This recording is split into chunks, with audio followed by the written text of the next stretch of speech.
Hi friends, అందరికీ నమస్తే. నేను మీ రన్నింగ్ రాజా. ఫ్రెండ్స్, ఈ వీడియోతో మీ ముందుకు ఎందుకు వచ్చినానంటే 3 ఎర్రి పూల గురించి మీకు చెప్పాలనే వచ్చిన.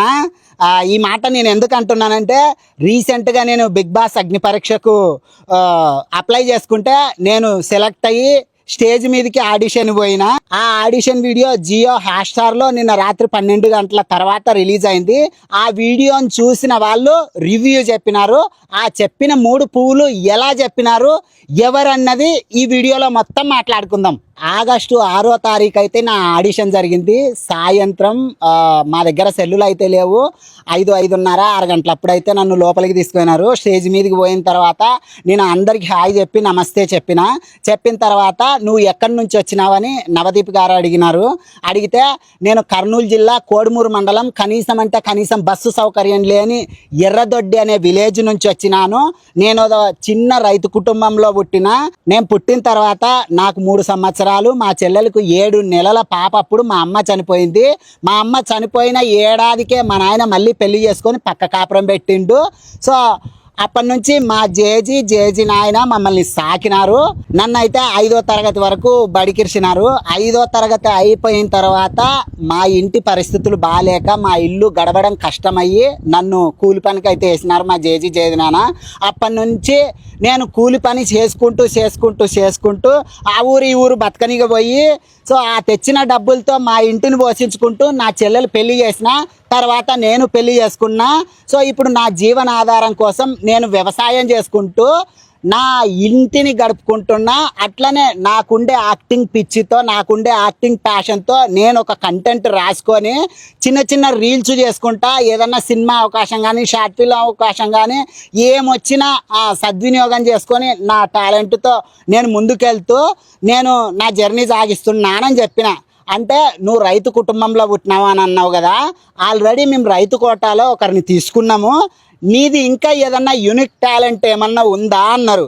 నన్ను జీడీలో 5 మంది అమ్మాయిలని ఇమిటేట్ చేసినందుకే సెలెక్ట్ చేసినారు కదా.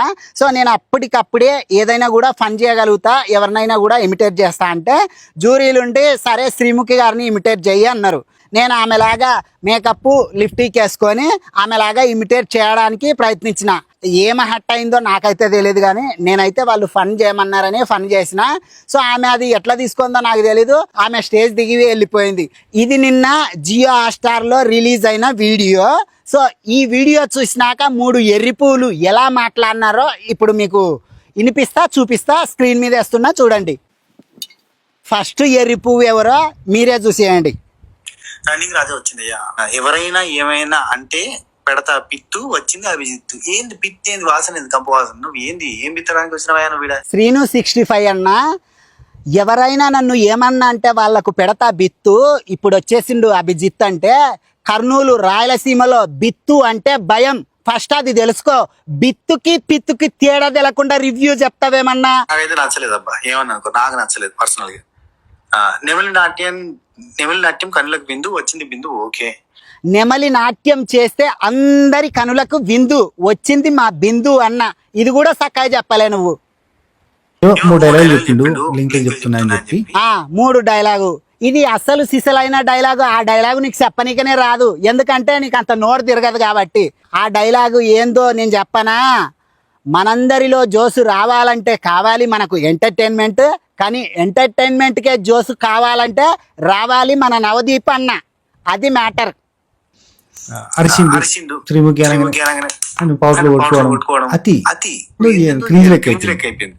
నేనేం క్రింజీ చేయలే. నా లిమిట్ అస్సలు నేను దాటలే.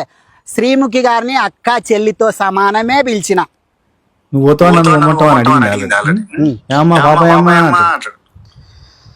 పాపాయమ్మ అని నేను ఎందుకు అన్నానంటే, శ్రీముఖిలా నేను ఇమిటేట్ చేస్తున్నా కదా. శ్రీముఖి గారు పక్కన ఉన్నప్పుడు శ్రీముఖి పని మనిషి శ్రీముఖి గారు, శ్రీముఖి గారి పని మనిషి శ్రీముఖి గారు అని చెప్పకుండా శ్రీముఖి గారి పని మనిషి పాపాయమ్మ అన్న.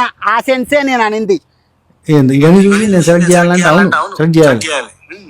మరి నేను సెలెక్ట్ చేయాలి అని అంటే అవును అనకుండా నన్ను సెలెక్ట్ చేయొద్దండి అని చెప్పాలా? నువ్వు ఉండాలి, నేను ఉండాలి, మరి మీరుండాలి, నేనుండాలి, సో రేటింగ్ రావాలి. అదే కదా మనం చెప్పేది. షో రేటింగ్ రావాలన్నా అక్కడ ఏదో ఒకటి మనం చేయాలి కదా. ఏందో చెల్లెమ్మ చెల్లెమ్మ అనుకుంటూ పోతాం. చెల్లెమ్మ అనడం ఎందుకు? చెల్లెమ్మ ఎందుకు? నేను అదే చేసిన తప్పు. చెల్లెమ్మ అనొద్దు. అక్కడ పోయిన తర్వాత చెల్లెమ్మ అనేది తప్పు. భారతదేశంలో అక్క చెల్లెమ్మ అనేది అతి పెద్ద నేరము. అది సీను 65 చెప్తున్నాడు. కానీ అక్కడ మెయిన్ తప్పేం తెలుసా? తెలుసా? నువ్వు నన్ను టచ్ చేస్తే చెప్పు తీసుకుని కొడతా అన్నది చాలా చాలా తప్పు. కాదు, ఒకవేళకి నన్నంటే బ్లేమ్ చేసినావులే. శ్రీముఖి గారు ఏమన్నారు? చెంప బగల కొడతా దగ్గరకు వస్తే అన్నారు. నువ్వేమంటున్నావు? చెప్పుతో కొడతా అంటున్నావు. ఏమి రివ్యూ అన్నా? ఎంత క్లారిటీగా చెప్తున్నావన్నా నీ రివ్యూ. మనం అతని మాటలు మాట్లాడచ్చా? సాదాసీగా ఒక ఊరి నుంచి ఒకడు వచ్చిండు కంటెస్టెంట్ గా. సో వచ్చిన చెప్పు తీసుకుని కొడతానని మాత్రం తప్పు. అన్న శ్రీనన్న, నేను ఎట్లన్నా ఒకవేళకి నాకు బిగ్ బాస్ అంటే చాలా రెస్పెక్ట్. ఇప్పటికి కూడా బిగ్ బాస్ అన్న, జ్యూరీలన్నా, శ్రీముఖి గారన్నా ఐఎమ్ రెస్పెక్ట్. బిగ్ బాస్ అంటే ఇప్పటికీ గౌరవం ఉంది. అందుకే ఇంతవరకు నేను వాళ్ళ గురించి నెగిటివ్ కానీ పాజిటివ్ కానీ ఎక్కడా వీడియో పెట్టలేదు. ఏంది నా పనేంది నేను చేసుకోబోతున్నా. నువ్వు వీడియో చేసినందుకే ఈ వీడియో చేస్తున్నా. అనద్దు కదా, మన విజ్ఞత అనేది ఉంటుంది. లేచి వెళ్ళిపోతాను వెళ్ళిపో, చెప్పు తీసుకుని కొడతానని తప్పు ఒక మనిషిని. ఆమెను అనడం కాదన్నా. ఇప్పుడు నీ విజ్ఞత ఏమైంది? చెంప పగల కొడతా అనే దాన్ని చెప్పు తీసుకొని కొడతా అని చెప్పిండవు. అంటే ఇది నీ రివ్యూ, ఇందులోనే తెలుస్తుంది. సో నెక్స్ట్ ఎర్రిపు ఎవరో ఇప్పుడు మీరే చూడండి.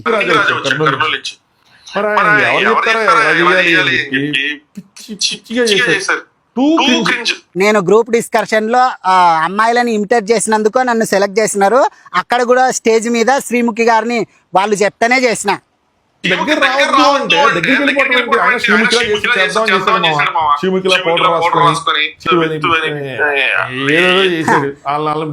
బిత్తుకి పిత్తుకి తేడా తెలియని నువ్వేం రివ్యూవర్ అయ్యా అసలు?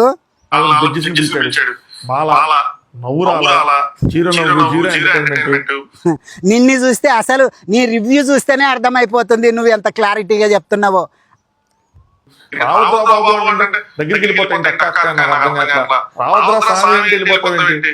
ఆమెని ఎట్లయినా బుజ్జగించు, ఎట్లా మెదులుకుంటావో మెదులుకో అంటే నా అక్క చెల్లె అని పోయి నేను బతిమలాడడానికి ప్రయత్నించిన.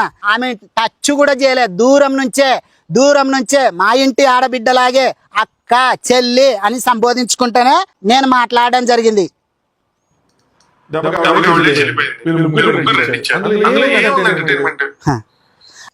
నిజాలు తెలుసుకోకుండా అంటే రావడమే నేను శ్రీముఖి గారిని ఇమిటేట్ చేయలేదు. నేను ఎక్కడి నుంచి వచ్చినాను, నా బయోడేటా ఏంటి అనేది ఒక 3-4 మినిట్స్ నేను నా గురించి ఒక 5 నిమిషాలు చెప్పుకున్న తర్వాత నువ్వేం చేస్తావంటే నేను ఇట్లా రైతుని అంటే రైతు కోటాలో ఆల్రెడీ సెలెక్ట్ చేసినాము, నీలో యూనిక్ టాలెంట్ ఏముందంటే జీడీలో ఇట్లా చేస్తే సెలెక్ట్ చేసినారంటే సరే శ్రీముఖి గారిని ఇమిటేట్ చేయన్నారు. నేను అదే చేసింది. ఎర్రిపు అన్నా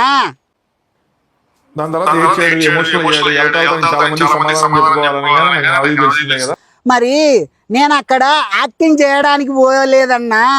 నేను నా ఎమోషనల్, నా బాధ అంటే రియాలిటీ షో కాబట్టి రియల్గా ఉన్నా అక్కడ. నేను మీలాగా సగం తెలుసుకొని సగం చేస్తలేను.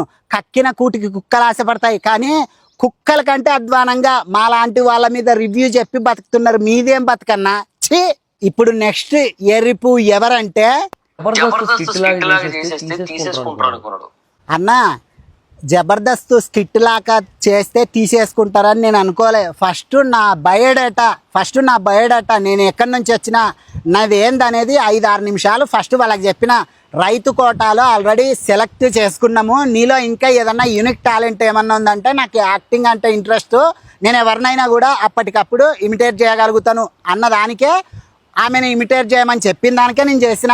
చాలా మంది వెళ్ళారు జబర్దస్త్ నుంచి. మనం కూడా స్కిట్ చేసేస్తే వెళ్ళిపోతాం అనుకుంటున్నాడు. అన్న, నేను కష్టపడి పొలం పని చేసుకొని నేను నా ఫ్యామిలీని పోషించుకుంటా, నాకుండే ఫ్యాషన్తో నేను వీడియోస్ చేసుకుంటా, నా టాలెంట్ని నేను నిరూపించుకుంటున్నా. నీలాగా స్కానర్ పెడతా నాకు డబ్బులు వేయండి అని మంది సొమ్ము దొబ్బలేదు, అర్థమైందా? నేను రైతుగా కష్టపడి నా పొలంలో పని చేసుకొని నా ఫ్యామిలీని పోషిస్తున్నా. నువ్వేం చేస్తున్నావన్నా? అసలు నీ నుంచి దేశానికి ఏమన్నా ఉపయోగం ఉందా? నేను కష్టపడి 10 మందికి అన్నం పెట్టే రైతుగా బతుకుతుండా, 10 మందికి అన్నాన్ని పండిస్తుండా. నీ నుంచి ఏం లాభం ఉంది? పాపాయమ్మ అన్నది ఏంది? నేను శ్రీముఖి గారిలా ఇమిటేషన్ చేసేటప్పుడు నేను శ్రీముఖిలా ఉన్నప్పుడు ఆమె పక్కన ఉన్నందుకు శ్రీముఖి గారి పని మనిషి పాపాయమ్మ అన్న శ్రీముఖి గారిని. నేనేదో మా పని మనిషి పాపాయమ్మ అనలే. సెన్సు అన్ని నువ్వు అర్థం చేసుకొని రివ్యూ చేయి ఫస్ట్. నాకే నువ్వు మాట్లాడే మాటలకి 2 తెలుగు రాష్ట్రాలేం ఎక్కడెక్కడోళ్ళకో కాలుతుంది నువ్వు చేసే కాంట్రవర్సీలకి. నేను పొలంలో కష్టపడి రైతుగా పంట పండించి 10 మందికి ఉపయోగపడేలా బతుకుతున్నా. నాకున్న ఫ్యాషన్తో వీడియోస్ చేసుకుంటున్నా. నేనన్నా 4 రౌండ్లు కష్టపడి ఆ లెవెల్కి వెళ్ళిన. నువ్వు కష్టపడి కామనర్స్గా అప్లై చేసుకొని అంత దాకా పోతే నేను గుండు కొట్టించుకుంటా. అర్థమైందా? ఇప్పుడు శ్రీముఖి మీద కోపం ఉంది కదా, శ్రీముఖి హ్యాండిల్ చేయాలి. దగ్గరికి వెళ్ళి దిష్టిలు తీసినట్టు ఏదో చేయబోతుంటే దూరం ఉండి చెప్పు. నేను దూరంగా ఉండే చెప్పిన. నేను మా అక్క చెల్లనే చెప్పిన. అక్కడ ఏం డౌట్ లేదు. నువ్వు దాన్ని ఎంత నెగిటివ్గా పోర్ట్రేట్ చేస్తున్నావంటే అంత నెగిటివ్. అసలు నీకు రివ్యూ చెప్పడం కూడా రాదు. అక్కడికి వెళ్ళి ఏడ్చాడు చివరికి. నా ఎమోషనల్ అది రియాలిటీ షో కాబట్టి నేను రియల్గా ఏడ్చిన. నేను ఆమె సరదాగా తీసుకుంటుంది, ఫన్నీగా చెప్తుంది వెళ్ళిపో, లేదంటే నేను వెళ్ళిపోవాలా అనుకున్నానే తప్పితే ఆమె సీరియస్గా ఉందంటే నేను మా తల్లే మా బుజ్జి అంటానా? అమ్మ నేను నిన్ను ఇమిటేట్ చేసినందుకు ఫీల్ అంటే ఐఎమ్ సారీ అని నేను అక్కడనే క్షమాపణ చెప్తా. ఇప్పుడు కానీ చెప్తున్నా కదా, నేను ఆమెను హర్ట్ చేసింటే నిజంగా క్షమాపణ చెప్తా. అన్న నేను ఒకటి చెప్తా చూడు, 3 ఎర్రి పూలకి నేను ఇదే చెప్తున్నా. ఏదైనా రివ్యూ చేసే ముందు ఎవరి గురించన్నా కానీ రివ్యూ చేసే ముందు పూర్తిగా తెలుసుకొని మాట్లాడండి. అందరం చూస్తాము, అందరము ఆదరిస్తాము. నేను రాత్రి అనక పగులనక పొద్దున్నుంచి సాయంత్రం వరకు పొలంలో కష్టపడి రాత్రి పోయి డైలాగులు రాసుకొని వీడియోలు చేసుకుంటా. రివ్యూ చెప్పే కొంతమందికి నేను ఏం చెప్తున్నానంటే నిజాలు తెలుసుకొని రివ్యూ చెప్పండి, అందరికీ బాగుంటుంది. కానీ అక్కడ ఒకటి జరిగితే ఇక్కడ పోర్ట్రేట్ ఇంకొకటి రివ్యూ చెప్తున్నారు చూడు, అది నచ్చక నేను ఈ వీడియో చెప్తున్నా. సో నేను ఏదన్నా తప్పుగా మాట్లాడింటే దయచేసి క్షమించండి. నాకు కరెంట్ వచ్చింది, నీళ్ళు గట్టని పోలంగా. బాయ్.